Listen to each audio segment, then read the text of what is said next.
A $11 billion US aircraft carrier has one weakness. If it runs out of food, the mission fails. So how do you feed 5,000 sailors 10,000 miles from home without ever stopping the ship? And if that supply line breaks, how long before everything collapses? Because out here in the Red Sea, food doesn't arrive by port, it flies in.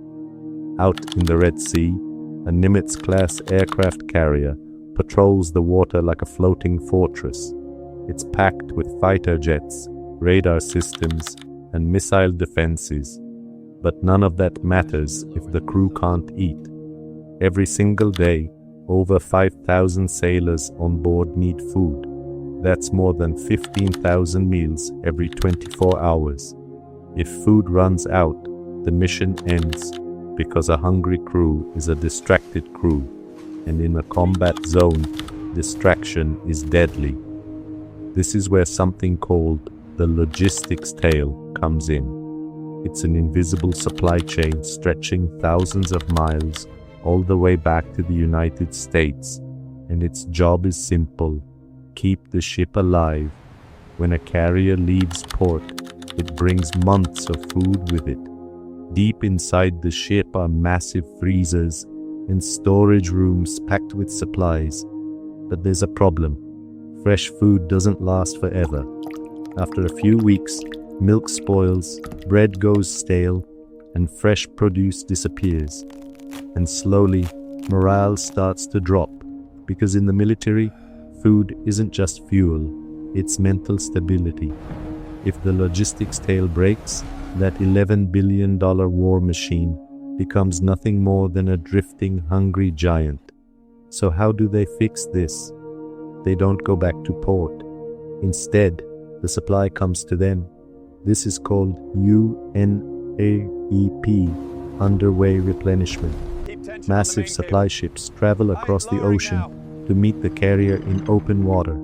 These ships are run by the Military Sea Lift Command, and they carry everything: fuel, food, parts, basically an entire floating warehouse. But here's the challenge. Both ships are moving, waves are hitting, and they're just meters apart.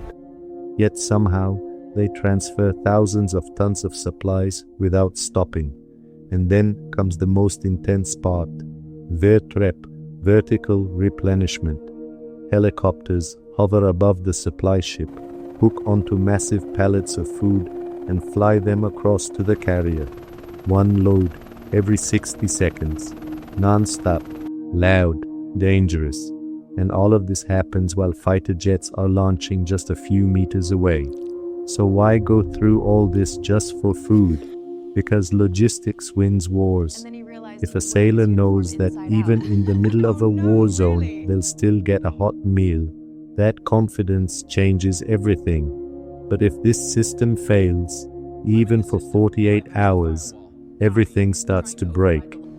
Pilots lose focus, technicians make mistakes, and flight operations slow down. And suddenly, the most powerful warship on Earth becomes a liability. In modern warfare, the most important ship in a carrier group isn't the one with the biggest weapons. It's the one carrying the food. Because behind every fighter jet, behind every missile system, there's a supply ship keeping everything alive. So here's the real question. In a world of drone swarms and missile strikes, is this massive supply system America's greatest strength or its biggest weakness?